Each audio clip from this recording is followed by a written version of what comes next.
Hi, everybody. Welcome. We're going to let folks trickle in here before we get started, so it'll just be a couple minutes. If you guys are just joining us, please do drop a line in the chat box and let us know where you're tuning in from tonight. We always like to see our reach and what kind of a community we've brought together with these webinars. So drop us a line. And while you're at it, you can open up the Q&A box because we'd encourage you to ask questions to our presenters, which will save those questions for the discussion. But as they come into your mind, drop us some questions in the Q&A box too. So thank you and welcome, and we'll get started in just a couple minutes. Okay, guys. Well, we'll get started. Welcome to Intersections of Environment and Justice, From Our Bodies to the Earth. This is a webinar series brought to you by Biosphere 2 and the Arizona Institutes for Resilience. My name is Aaron Bouget. I'm coming from Biosphere 2. I'll be moderating tonight and the rest of the series. This 4-part series brings together the fall 2020 Carson Scholars cohort of graduate students to discuss the future of food, management and reuse of resources, environmental health and social justice, and environment stresses and climate impacts. And our 12 scholars detail the challenges facing communities around the world and innovations that could impact the way we interact with the planet and each other. Today's webinar is titled The Impacts of Environmental Injustice on Health and Society. And we have 3 great panelists joining us tonight, and I'll introduce them now. Kimberly Parra is a PhD student in the Department of Epidemiology and Biostatistics at the College of Public Health. Her work examines ambient chemical exposures to endocrine disruptors among women and children. As a public health student, she uses epidemiological techniques that use study design and data gathering to prevent and identify the populations who are at risk for reproductive disorders during pregnancy, puberty, and menopause. Welcome, Kimberly. Amanda Lee is a PhD student in the School of Anthropology. She has conducted research on health inequities in the United States for several years. Her current work examines the ways that medical and environmental institutions attempt to reduce occupational exposures in Tucson. Welcome, Amanda. Lucy Kirkman is a Master of Fine Arts candidate in the creative nonfiction at University of Arizona. She was born and raised in Dodoma, Zimbabwe, before moving to Harare and then to the United States. Lucy now spends her time researching and writing about how systems of exploitation shape community life in Zimbabwe. And thanks again, Kimberly, Amanda, and Lucy for joining us. Before we get started, I'd like to take a moment to thank our Carson Scholars Program donors, as well as our U of A sponsors, Biosphere 2, College of Engineering, College of Science, College of Behavioral Sciences, and the Graduate College. And lastly, we'd like to thank our Carson Scholars mentors, Kevin Bonine, Chris Kokinos, and Andrea Gerlach, as well as Maya Patterson. Lastly, before we start, I mentioned to some of you that came in earlier, the format for tonight will be 3 consecutive presentations from our panelists, followed by a discussion that will run to the rest of the hour. And I would encourage you to drop questions in the Q&A box as you listen to our presentations, and I will address those questions in the discussion. And with that, I will pass things over to Kimberly, and thank you guys and enjoy. So thank you for that introduction, Erin. I want to start this webinar by speaking about tracing pesticides from the womb to birth. But first, I would like to acknowledge Silent Spring, a book that was published in 1962 by the marine biologist Rachel Carson. Ms. Carson was the first scientist to document the use of pesticides and the harmful effects of DDT on the environment.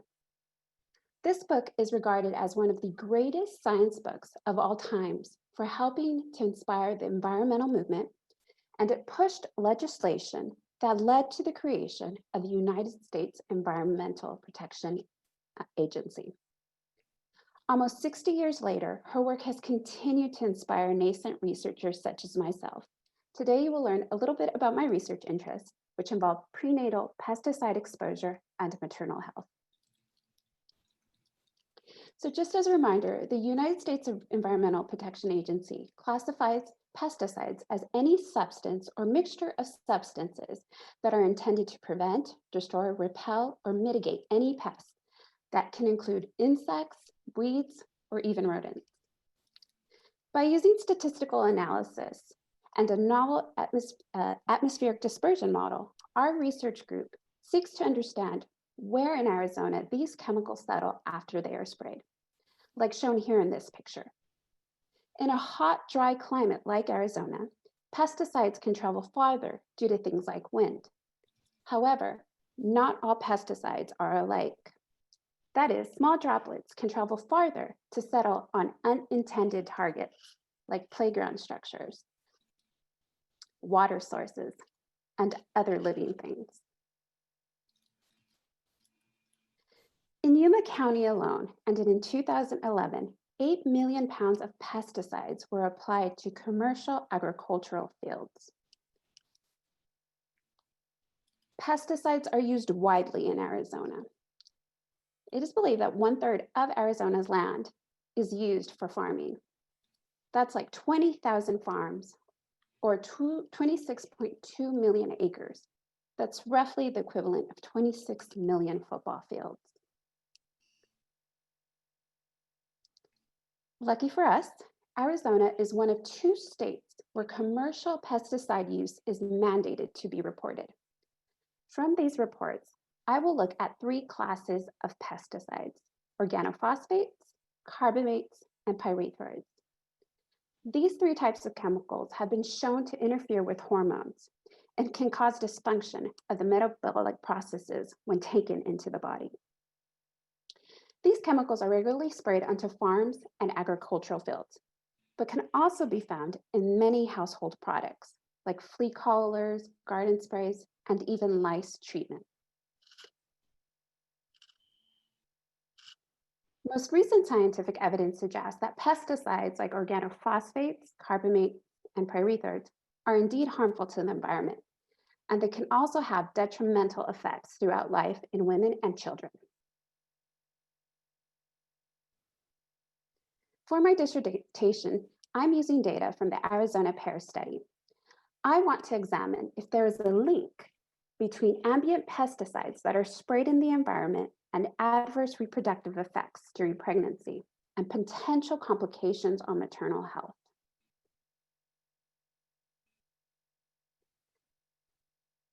In addition to pesticide reports, I will also examine 1 million birth certificates in Arizona over a 10-year period. One of the maternal disorders that we will investigate is gestational diabetes mellitus, high blood sugar during pregnancy. Gestational diabetes mellitus affects 6% of all pregnancies in the United States, and it's believed to be higher among ethnic women of lower socioeconomic status. As I mentioned before, organophosphates, carbamates, and pyrethroids have been implicated in the dissemination of glucose disorders like diabetes in animals and humans. My hypothesis is that residential applications of pesticides within 1.2 miles of a pregnant woman's home address may be associated with gestational diabetes. Other studies on neurological disorders conducted in children of mothers exposed to pesticides during pregnancy also found that when looking at pesticide levels in blood and urine samples, closer residential proximity to ambient pesticides was associated with an increased risk of neurological disorders like attention deficit hyperactivity disorder, also known as ADHD. While the majority of research on pesticides is conducted on children, I would like to explore the health effects on mothers. So the ultimate question then is, which mothers are potentially at risk? Is it at the work site where pesticides are sprayed, or neighborhoods where pesticides settle? It is widely believed that mothers who work as farm workers during pregnancy are the most vulnerable because of difficult working conditions, low wage, and immigrant status. Yet most recently, there are more and more women of higher socioeconomic status who are concerned about exposures to pesticides. These informed consumers are are mothers who buy organic produce to mitigate the harmful effects of pesticide exposure to themselves and their children. Women of color, Latina, Black, and Indigenous tend to be more at risk for environmental exposures than the general population. Right now, the poor health of pregnant women and mothers exposed to pesticides is exacerbated by other environmental exposures like COVID or wildfires that are in the backdrops of their communities. Inspired by Rachel Carson, I hope that my research will push policy that would protect all women from harmful environmental exposures, regardless of ethnicity or social class. I would like to end this talk today and ask for you to imagine what a safe and healthy environment looks like for our mothers and women in Arizona. Thank you. Okay, hi, I'm Amanda, and in this presentation, I will be discussing how I use medical anthropology and public health research methods to understand more about workplace chemical exposure in Tucson. Okay, the first thing I want to start with is a question that I get all the time. What is medical anthropology? When I started college, I had no idea that this field existed. And as an undergraduate at U of A, I studied biology, but I later found that my true passion was examining health at a systemic level rather than a molecular one. This led me to earn a master's degree in public health and later to start a PhD program in anthropology. So I think of medical anthropology as the study of human health. Medical anthropologists attempt to understand how health and illness are shaped by social, economic, political, and historical factors. Our environments, whether it is our social environment or physical environment, impacts our health. Specifically, I'm interested in environmental and occupational health inequities, why they persist on a systemic level, and the role that our medical institutions play in perpetuating disparities across social categories like race, gender, immigration status, and so on. So you might be wondering, how does a medical anthropologist study health? Most sociocultural anthropologists use ethnographic techniques to examine the world around them. This methodology is qualitative, meaning that it's descriptive and based on observations rather than numeric measurements. We ask open-ended interview questions to learn from people about their perceptions of the world. And when possible, we also engage in activities alongside the communities we work with to better understand people's daily lives. This is sometimes referred to as deep hanging out. This ethnographic findings from conversations and long-term community engagement are situated within a wide scope of social theory that seeks to understand how our lives and our bodies are influenced by social forces. Of course, the ability to study the lives of others or one's own community comes with great privilege, and ethnographers must always reflect on how their research activities might impact the people they work with in negative or positive ways. In the United States, we've invested billions of dollars into decreasing inequalities in health outcomes between different communities, yet gaps in these outcomes have, for the most part, increased or remained the same. Why is that? We know that low-wage workers of color are disproportionately affected by occupational illnesses and injuries. Chronic exposure to hazardous chemicals at work can lead to serious health problems. How can we continue to let this happen? As a medical anthropologist, I'm interested in questions such as this. I want to understand on a systemic level why a worker in the south side of Tucson might experience greater health risks from environmental exposures than a worker who lives and works in the foothills. So 2 years ago, I joined a collaborative research project called Tu Trabajo No Te Debe Dañar, or Your Work Shouldn't Hurt You. In this project, researchers from U of A, the Sonora Environmental Research Institute, and El Rio Health are working together to identify potential opportunities for reducing exposures to hazardous chemicals in small businesses. We apply community-engaged research methods to bring together multiple voices from the community and the university to address socioeconomic barriers that workers face in accessing affordable safety resources. As part of this work, I analyzed 20 qualitative interviews with beauty salon and auto shop workers about how environmental exposures are affecting their health and well-being. This is especially important because they work in high-risk industries where workers use products like hairspray and engine degreasers on a daily basis. Our study is focused in southern metropolitan Tucson, which you can see here in this map. Environmental racism is widespread throughout the world, and unfortunately, Tucson is no exception. Tucson neighborhoods in the south side have historically been sites of increased pollution from military and industrial activities. And you can see here the nearby Superfund site where carcinogenic chemicals were leaked into groundwater in the 1950s to the 1970s, as well as major highways that contribute to pollution. Latinx communities experience more severe exposures from contaminated water and air pollution from these geographic injustices, increasing the overall risk for workers who both live and work in these areas. This, combined with the cumulative effects of occupational hazards and medical disenfranchisement, has further marginalized working class communities of color. My research team and I identified 3 major themes from our interviews with small business owners and workers. The first is that most people we talked to felt ambivalent about the health risks associated with working in beauty salons and auto shops in Tucson. There's a pervasive sense that exposures were an unavoidable part of the job, and that it was difficult to really know what the health risks were.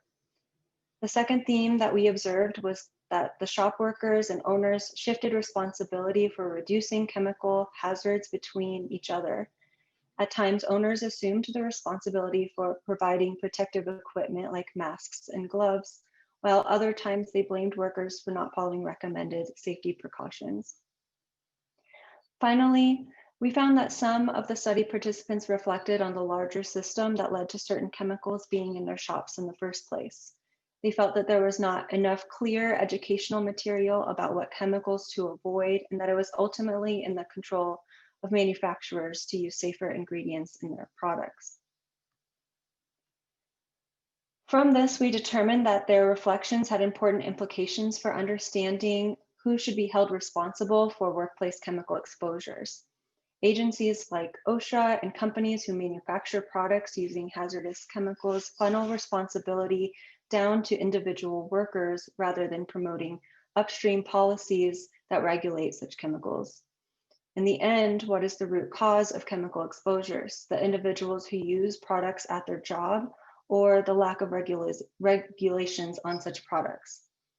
Social scientists have criticized environmental efforts that overemphasize consumer agency and decision-making, while at the same time deregulating profit-driven industries and corporations. More effort is placed into less effective downstream policies instead of targeting the source of pollutants and holding manufacturers accountable for misleading product labels and instructions. Attempts to protect worker health need to be critically evaluated in how they direct responsibility for chemical hazards down to individuals instead of addressing the larger social forces that manufacture uneven exposures. With the COVID-19 pandemic, the issues that workers shared have become even more pressing. Small businesses are open out of economic necessity, and responsibility is being placed on them to develop procedures for minimizing risk with almost no guidance. They must provide more protective equipment and enhance their cleaning and disinfectant procedures, increasing workers' exposure to chemicals as they grapple with reducing exposure to the virus.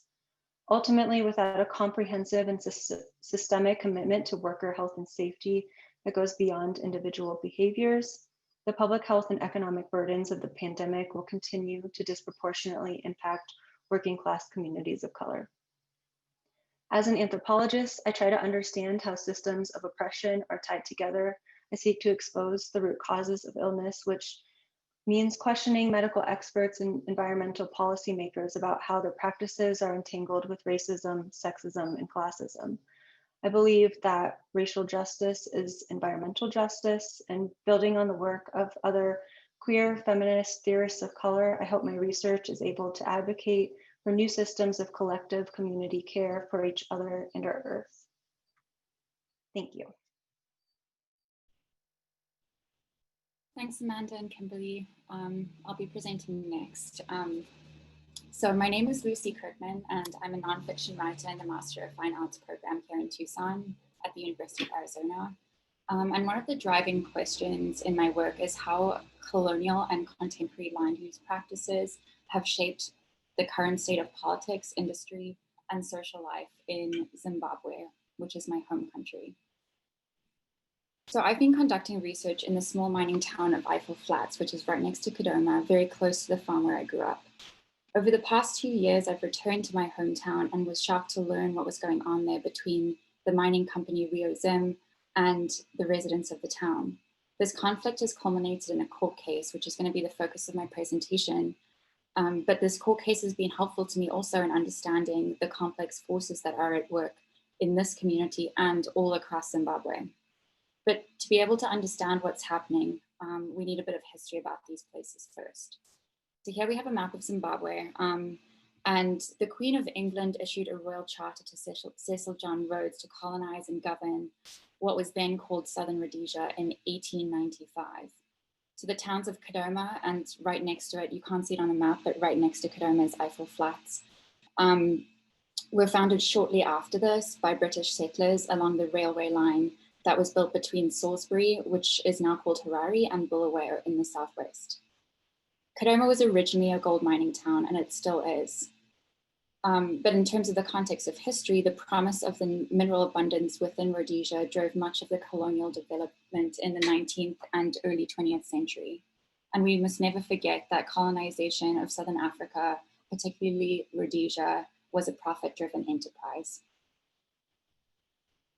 Oh, okay. As the mining industry developed here and elsewhere, the colonial government created a large labor force of native people through the multiple tactics of forced removal from land, forced labor, and the introduction of taxes.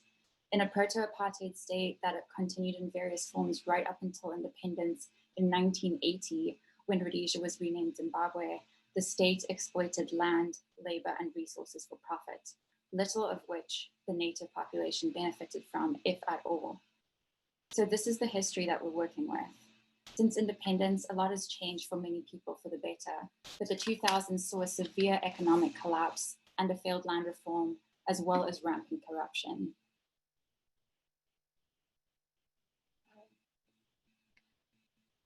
So Rio Zim is a mining company that acquired the rights to the Kalamota mine in Eiffel Flats in the early 2000s. By this time, the mine had produced about 140 tons of gold and was one of the country's largest producers. After Rio Zim acquired the rights, the mining operations were not resumed for many years due to bankruptcy, but after a government bailout of some millions of dollars, Rio Zim started up again in 2016. In 2016, the mine also received a special grant to extend the geographic area of their lease. So this is a problem for two reasons. First of all, the laws for mining operations stipulate that no blasting or prospecting can occur within 450 meters of a residence. And second, the grant went into effect with no impact assessment by the Environmental Management Agency, which is completely unheard of. And as you can see here, I've just captured some satellite images from Google Earth. You can see that the primary school is only 330 meters from the mining pit, and the closest residences are less than 130 meters away from the blasting. So the right to safe living environment is one of our basic human rights. However, since 2016, the residents of Eiffel Flats have continuously had this right violated. In a court case that started in 2017, a number of residents in the neighborhoods adjacent to the mine joined forces to try and stop the mine's dangerous operations after a number of rocks fell into the primary school grounds and into residents' yards. And you can see here, these are photographs from the court case. So in addition to this, the surrounding buildings are cracking and residents began to fear that their houses would collapse in on them. It was clear that the mine's operations were a safety hazard. The residents won their court case in mid-2017 in the High Court, and Rio Zim was ordered to suspend operations. But immediately after this victory for the residents, the mine lodged an appeal, which meant that the case would have to be evaluated in the Supreme Court. An appeal suspends the verdict, so Rio Zim continued mining as if it were just business as usual. The residents then went back to the High Court to try and get protection from the court on the grounds that the mining practices were jeopardizing their safety.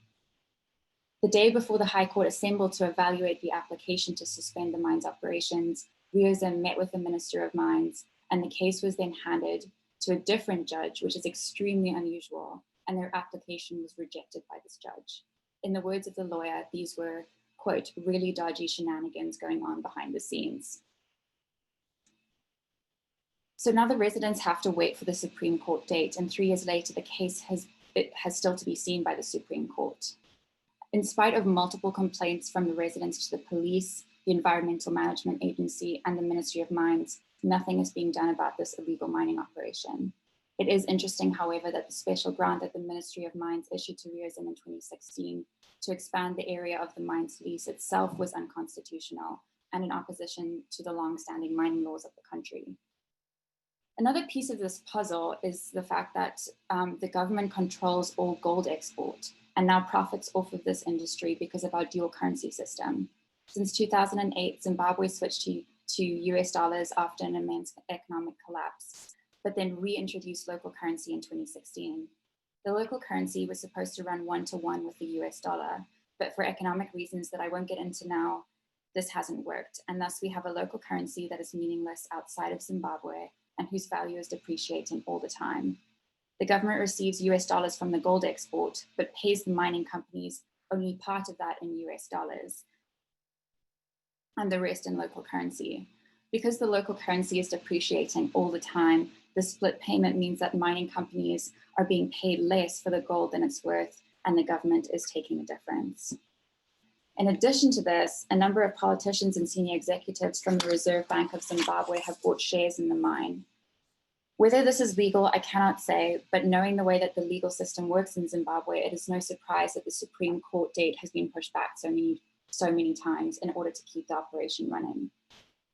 So when I was back home, I spoke to some of the residents in Eiffel Flats, specifically to Mrs. C and to Mr. M, to see how the expansion of the mine and their methods of open cast mining have affected their day-to-day. I asked, oh gosh, okay, there's an extra slide for you all. Okay, so I asked Mrs. C, who lived here for 30 years, how the mine has affected her. She says, and I quote, "With the blasting, it has affected our houses. There are cracks all over, and my health. If they do their blasting, my blood pressure just rises. I don't know what I can say. When they sound the siren, you're just waiting, and you don't know when there's going to be a blast. And all of a sudden, there is a blast. The waiting period before the blast. And sometimes I'm in my shop when it goes off. It is so close, it shakes sometimes. It's so loud and so frightening, and I don't know what I can do." Mr. M took me to his house and showed me how his walls have begun to crack. He says, "They lit off the siren 30 minutes before the blast, and the waiting period, there is so much anxiety. You don't know what the effect of it is going to be. And then they set off the blast and the whole house goes into a tremor." He showed me around the house, showing the cracks in both the interior and exterior walls. When I was back home, I also spoke to a mining engineer who's been working in the area since the 70s. He said that the Kaminmoto mine run by Rio Zim is a run and bust operation, and that they're mining themselves into a hole because of the method that they're using will make it impossible to continue mining after another couple of years.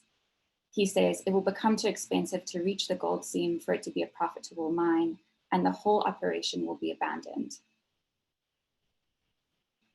So this court case is interesting for a number of reasons, but it is one of the first of its kind in Zimbabwe, a human rights case being brought against a private entity, that is the mine. Usually human rights cases are exercised in a vertical manner in which people appeal hierarchical government structures that are denying them of their rights. But in the eyes of the law, both companies and citizens are on a horizontal plane. And so the court case highlights the entanglement of the government and the law within this industry.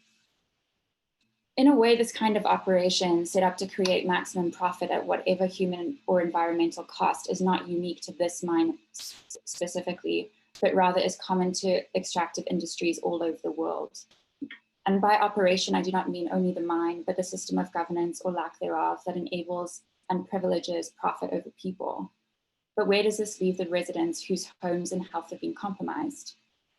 After looking into all of this, and there is still much work to be done, I'm left with the question, how can industry and development function sustainably for communities and ecosystems in a corrupt nation and in a ravenous, globalized economy that takes advantage of places like Eiffel Flats? Thank you very much. Thank you guys for your great presentations. At this point, we're going to switch over to discussion, and to all of our audience and attendees, if you do have questions for our presenters, please do ask them in the Q&A box, and I'll be fielding these questions. Our first question comes from Diana. Lucy, this is very interesting and is very resonant of a lot of ethnographic and political ecology work being done by geographers, especially focusing on Latin America. Is there any support from NGOs beyond Zimbabwe? And are the news media there able to cover this case? Thank you for that question, Diana. So there are specific human rights organizations in Zimbabwe and NGOs that are intervening in this case, but because of the difficulty within the court system, there's not a lot that can be done because apart from relocating all of the residents to new housing, which would cost a lot of money, and a lot of people don't want to leave the houses that they've been living in for such a long time. There is very little that can be done apart from stopping the mine's operations.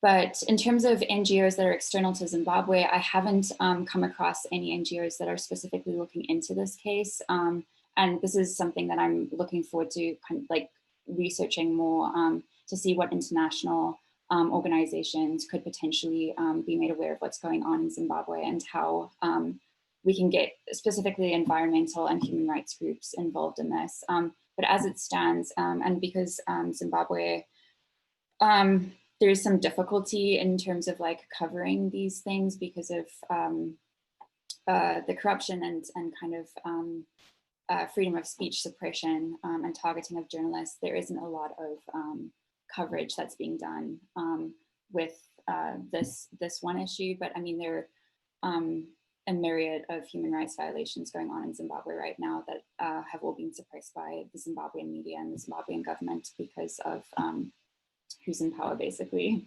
But thank you, that's a great question. And Lucy, a follow-up question from Kevin, and this goes for all of you actually. Kevin asked, do any of you fear reprisal for exploring and telling these stories? And maybe we'll start with Lucy and we can move on to Kimberly and Amanda as well. It is a question that I think about just because of the way that journalists and writers in Zimbabwe have been targeted in the past. And also just because of who's involved in the mine. And my research methods are not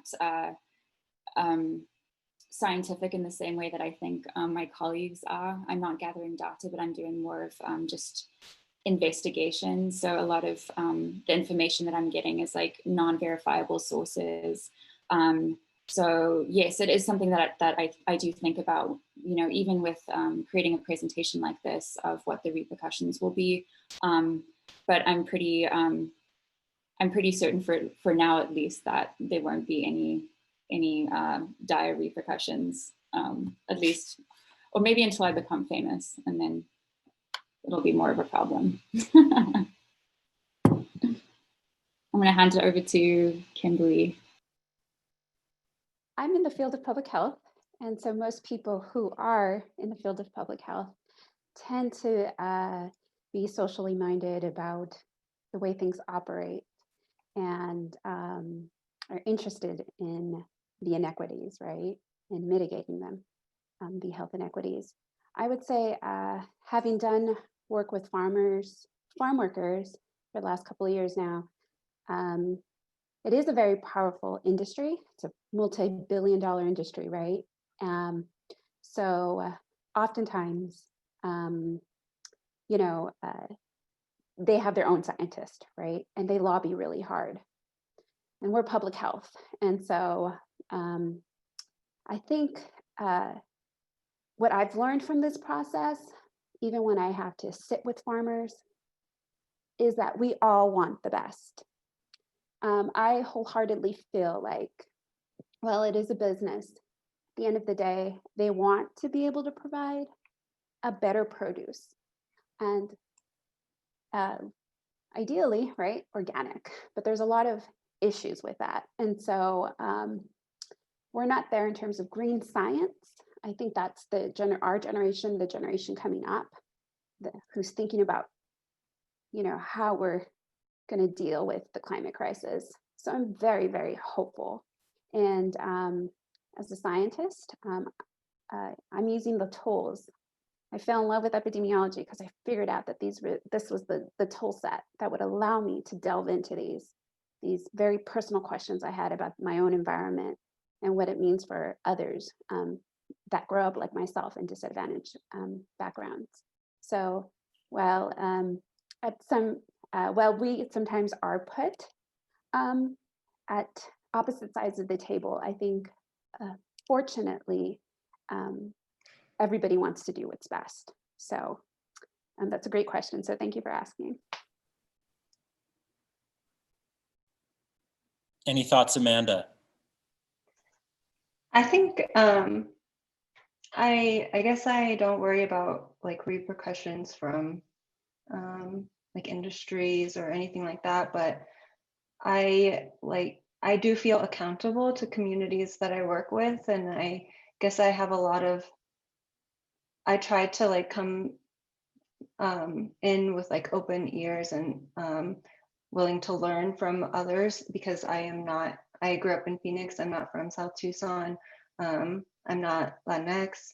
I really don't want to take knowledge from communities without like helping to further their mission and challenge power structures. So I think sometimes like my biggest fears are just, is what I'm doing enough, and how can I use the privileges that I have to be more useful to workers who are struggling to like assert their rights and are up against these huge institutional and capitalist structures. And Amanda, we'll follow up with another question for you from Nicholas. Nicholas asks, is there any requirement for PPE protection from the workers in these jobs? If so, who controls it and how is it enforced? I think it's a little hard to say. So obviously there are OSHA regulations, and the shops need to provide a certain amount of information of like chemical data sheets and protection, but there's a lot of gray area. A lot of these small businesses are small enough that they actually don't have, like in a salon, there's a lot of workers who are like independent contractors, so they won't have the same resources from OSHA, which covers larger businesses. And there are also not a lot of OSHA workers compared to how many small businesses there are. So the ability to like check up on those, whether the shops are providing the appropriate equipment, is very limited. And on top of that, the chemicals in these products in the US, the way that our policies are structured, you have to prove that a product is toxic before it's prevented from being used, if that makes sense. So there are chemicals maybe in the products that might have signs of having adverse health effects, but because we haven't proven scientifically yet, because it takes many years of data analysis and collection to do so, then those chemicals are still there. And so how can you protect against something when we don't even have all the information about those things? So it's kind of complicated. Yes, there are like there's protective equipment that should be provided in each store, and most of the owners do have masks and gloves available, but protective equipment is the lowest form of protection on like the hierarchy of controls, if you've ever seen that in exposure research. So really what we need to be focused on are these larger scale policy changes to protect workers. Kimberly, we have a question from Mary Bell. How do you think the results from your research can inform decision-making and policy-making? Could you speak to that a little bit? Yes, thank you for asking. The agricultural industry, just like the chemical industry, the beauty chemical industry, like Amanda was just stating, a lot of these industries are self-regulated.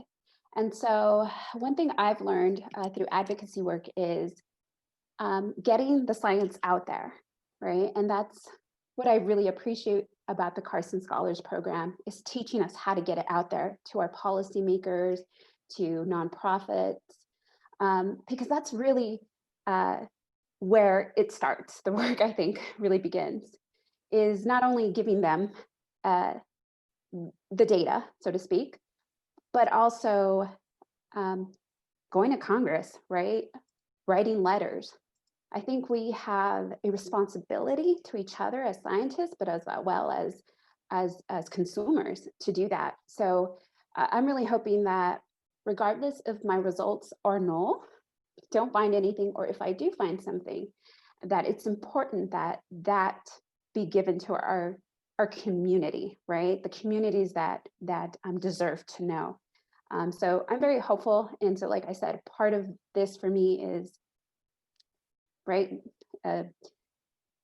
using science, right, to answer the question. But then I think for me, the next level is working with legislative bodies, working with community members to ensure that they have access and that this information is delivered in a way that respects them as part of their community. And Kevin asks for all of you, any guidance for audience as to how their purchasing choices or ballot selections can improve the situations for individuals being harmed in each of these three examples? Who wants to start? How about Lucy? Sure. So Kevin's asking, how do consumer choices and ballot choices affect? Yeah, which in your case might be a little more abstract, because mining companies are selling probably to other companies first and foremost. People aren't going to the mines to buy resources firsthand. No, I mean, I think that the way that the global economy works is that it really makes no difference. You know, if we're thinking of the US's upcoming election, who gets elected to power, or even what political party is in power, because both are based on a pretty the word that comes to mind is just like ravenous capitalist system in which resource demand is always high and always increasing. So, I think, in terms of this upcoming election, make the right choice, but like it's not going to affect anything that happens in Zimbabwe. And I think that just in terms of like minerals and like precious metals, it's really hard to actually trace, for example, I know if you're like buying like diamonds or, jewelry, you can kind of like, there are a lot of places that trace where the products have come from or where the raw materials were extracted. But in terms of the precious metals that are inside all our electronics, like there's very little data on like where Apple is getting their gold and their coltan and their cobalt. And so, yeah, I mean, it's really difficult to make an ethical decision in the system that we live in, because we just consume so many resources. Even the more like conservative consumers amongst us are still, we still have computers, we still drive places. I mean, even if we drive less than other people, it's very hard to get out of the system. So I don't really have a good answer for that. And maybe I'll pass it over to Amanda. Yeah, I mean, I think this is difficult to answer on multiple levels. I think as far as individual consumer choices, I just don't know if that's, to me, the way to create systemic change, because there's so much we don't know. There's so much information out there. And I just think that where you're really going to see change is changes that are really directed upward at industries and companies and policymakers. As far as ballot choices, I think there's an obvious more environmentally friendly candidate and candidates, but I think that we should always be pressing for more. Like now it's so urgent. We can't really do these like incremental changes anymore. We really have to push for like the biggest changes in our society to help save our planet and save our most vulnerable communities. And Kimberly. Yeah, I mean, so in terms of agriculture and pesticides, so buying organic helps. However, there's a huge price difference between conventional and organic. So that wouldn't necessarily be my advice for struggling families, especially during a pandemic, to buy organic. But the agribusiness reacts to that. And so the last decade, we've seen more agribusinesses have conventional as well as organic farming. Oftentimes the fields are side by side, which you can figure out whether or not that's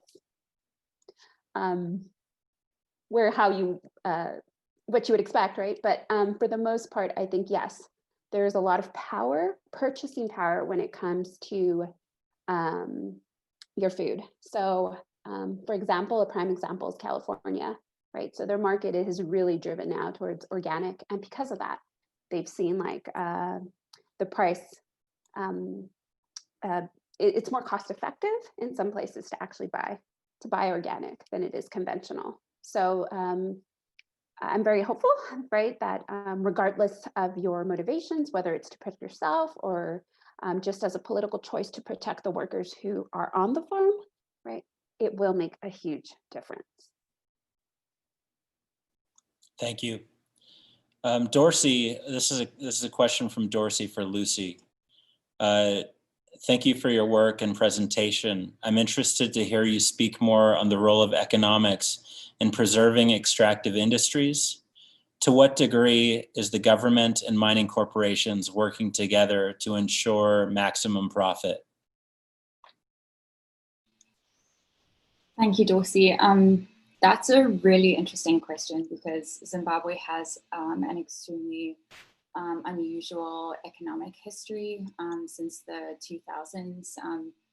We, following the land reform, because Zimbabwe's economy was mostly based on agriculture, during the land reform, there was huge disruption to agricultural production. So basically the bottom of the economy fell out and we went through a period of hyperinflation that was basically unprecedented by any other country in history apart from Hungary post World War II. So, you know, we've had a lot of like very, a lot of instability. And now that we're in this dual currency system, because we switched to the US to try and stabilize, but then basically like ran out of US dollars, and then like the government started printing money. And you know that anytime you start printing money, there's going to be ramifications, as you all know. Like there's stuff happening in the US right now with, you know, as people are trying to prevent a recession and thereby creating it. So to answer the question, how is economics working with the industry? So what I was trying to say in my presentation is basically the government in some ways is taking advantage of any kind of export industry because the government controls especially gold mining. So the government is turning a profit on gold export, and above and beyond the normal royalties that they take. There's always a percentage of royalties that's taken by the government to use, you know, within the nation. But because they're not paying the mining companies in US dollars as they should be, basically the mining companies are getting shafted. But because it is profitable enough to continue mining, and because enough people with power and influence have shares in the mine, there's all of this kind of like shady business that's happening to try and keep the mine open, because they know that the mine is going to have to shut down in a couple of years. And I mean, the reason for this I went into a little bit, but so with open cast mining, if so the seam of gold is kind of like slanting into the ground like this, and they're kind of just like digging away, and they're causing it. There's going to be such an angle between the edge of the pit and the gold seam that is going to make it almost impossible to extract it without, you know, completely expanding the mine, like probably like 2 or 3 times its size. And it just, you know, from the people who are in the industry, they know that that's not a profitable option. So they'll stop mining. So, I mean, economics and industry are working very much so together, because they're trying to just like maximize profit in the short term. And then the people who own the mine and the shareholders are going to, you know, have this very intense short-term profit. The government's going to have this intense short-term profit, but there's no eye towards sustainability. And a lot of it is done, you know, behind closed doors. And so, I mean, that's the problem with a corrupt country, is that, you know, there's very little transparency, and that's an obstacle that I've encountered time and time again in my work. Like just trying to actually get the information and the facts, it's very, very difficult to try and see how money is moving.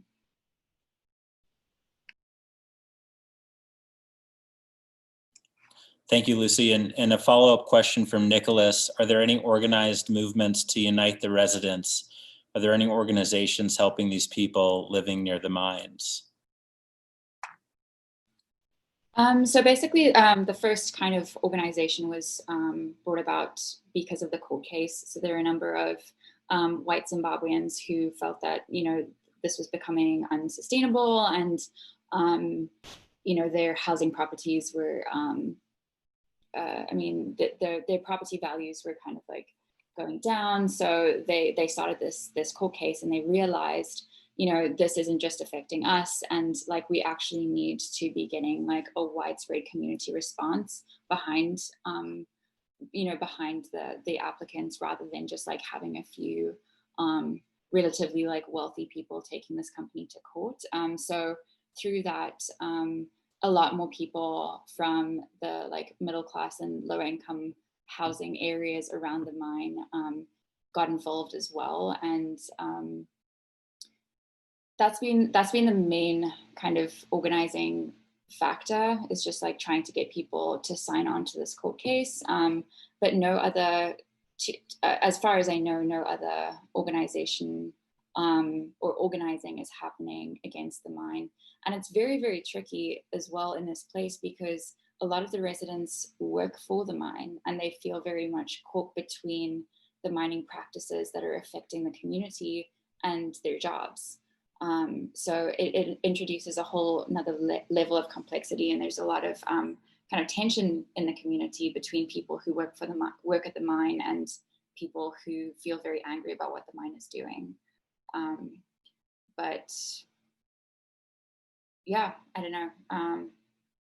I hope more organizing can happen. I mean, I think it needs to be seen in the Supreme Court, and I think that a Supreme Court ruling would help to bring about some change. And then I have one last question for the three of you. In your own unique ways in your research, proximity plays this interesting role in the way that these hazards are affecting people. So my question would be, both in terms of reconciling what already exists and thinking about how do you design better situations in the future. What is your relationship to proximity in solving problems of environmental and kind of environmental justice and contamination issues within your respective fields? How do you fix a proximity issue that, in Lucy's case is kind of just slapping the whole community in the face? Is there a solution? Is the solution diminishing the industry altogether or coming to some kind of common ground moving forward? So why don't we start with Kimberly? So I referenced in my presentation that women of color typically have higher exposure levels when we look at biological samples.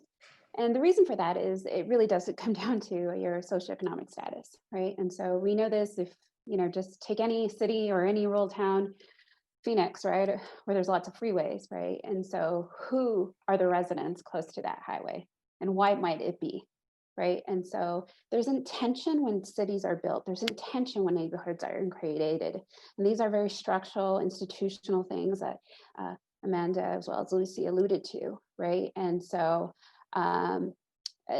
we've been very good in the United States to put up those census lines. Right. You're from there, I'm from here. Unfortunately, that has created what we now know as systemic environmental issues, right? And so I think with my own research, it's always been thought that women who worked or people who worked in agriculture were the most susceptible.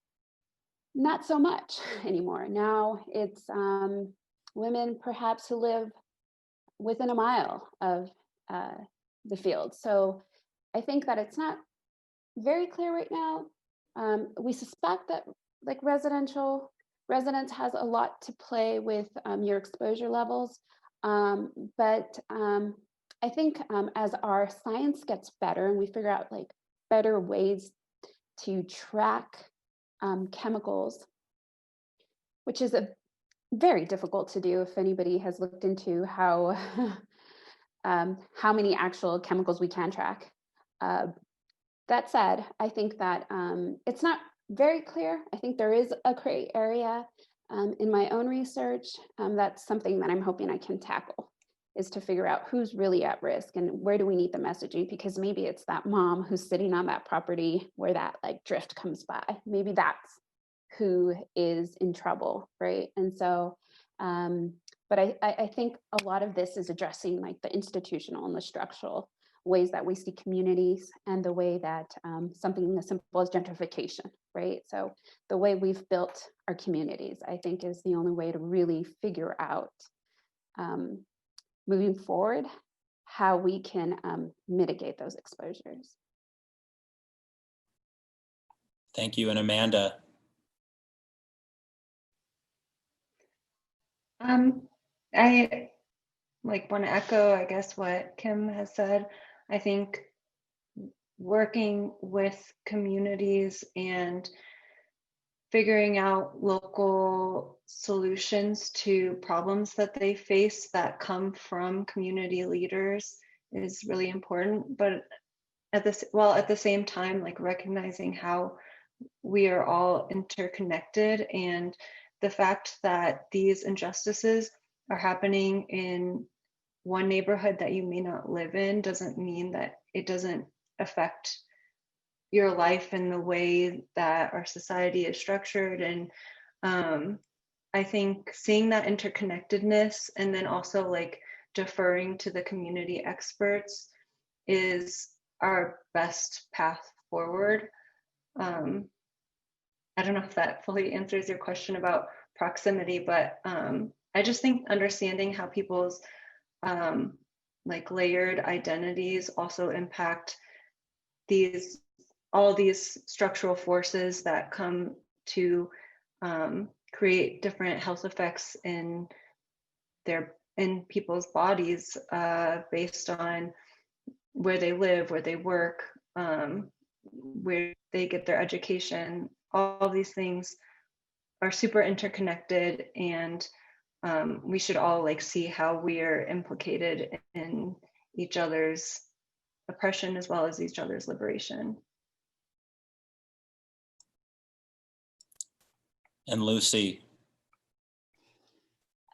Proximity is a hard one to address, because I think there are, or at least from what I've learned about the residents in Kadoma, there's a pretty like divided opinion about wanting to have the company buy properties at their